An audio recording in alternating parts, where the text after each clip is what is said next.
What's good, y'all? This is Bossy. Today's a story time.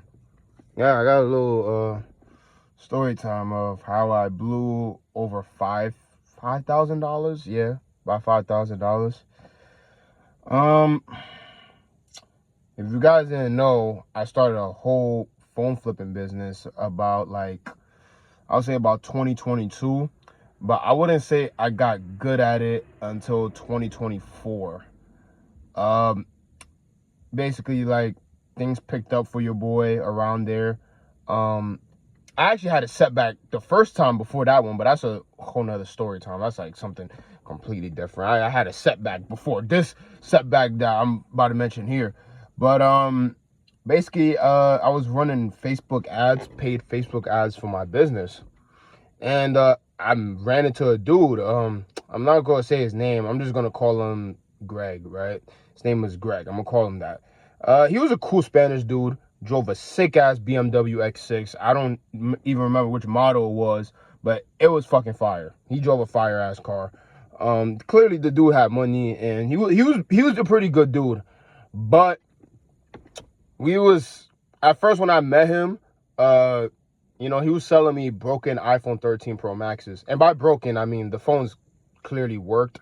They just was cracked in the front and back or whatnot.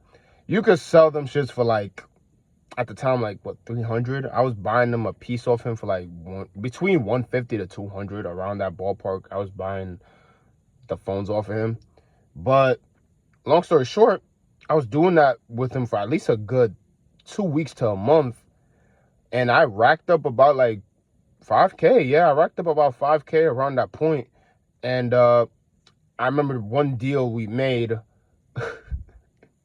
I bought he sent me a bunch of iPhone 15 Pro Maxes.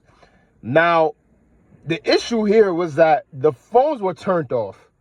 And anyone that knows iPhones know that the latest iPhones don't have SIM trays on them to where you could check the IMEI on the side of the phones. You can't even check the IMEI. So I basically took a gamble buying these phones because the screens were turned off. Well, not turned off, they were broken. I couldn't check the IMEI. So I couldn't check if the phones had an iCloud or not. You know what I'm saying? I couldn't check that. So long story short, after sitting here for 30 minutes, an hour debating if I should buy these phones or not, I ended up buying 10 or 15, whatever, iPhone 15 Pro Maxes for actually it probably was end up being more than that, to be honest, for $300, $400 a piece. You know what I'm saying? $400 a piece. I was gonna flip them on eBay for 600 or whatever.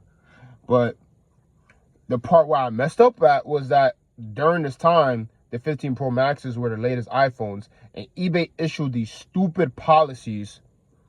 Oh wait, I just got a whole low battery thing. But eBay issued a low battery. Issued what's it called? A policy to where you couldn't issue a bunch of the latest. You couldn't list a bunch of the latest iPhones, which was kind of ridiculous to me because before this point, when the 14 Pro Maxes came out, I was selling them left, right, and center, bro. I was making easily over $100 per phone for the 14 Pro Maxes. So they issue a policy to where I can only sell one iPhone 15 Pro Max a week. So that killed whatever chance I had selling the phones. And I was trying to sell these phones to these guys that that also sell phones out of the country. So basically I was going to sell it to these guys that buy phones. It's basically another group of guys, you know what I'm saying? They called direct buyers. I was going to sell it to them, who was going to sell it to people out of the country. The issue with them is that they were charging for the 15 Pro Maxes. They was only going to give me $200 for the phones because the phone screens was off. So basically, I was going to lose easily $200 per phones, per of these phones that I was going to get, bro. So I was basically doomed, bro. So I was sitting there for weeks trying to sell these phones. So I ended up having to make a whole new account to issue these phones, bro. Now, mind you, bro, when I made this other account, I was able to sell the phones just fine. But then this is where the the issue comes in. Bro, tell me how when I sold the phones, right, and made it to the buyer, like all of the buyers told me that the phones had an iCloud on them. So they had to they had to issue the phones back to me.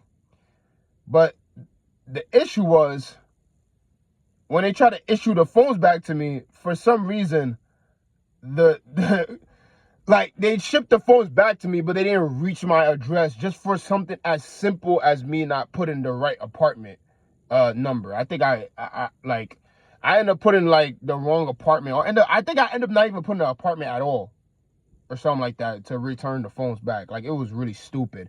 So the phones end up going back to them, the buyers back, end up going back to the buyer. And long story short, bro, the buyers didn't end up selling me the phones back, bro. Yeah, they didn't end up selling me the phones back, and eBay had to make me issue a refund to them, and they didn't give me the phones back, bro. And obviously I called eBay for them to sell the phones back. They didn't do a goddamn thing, bro.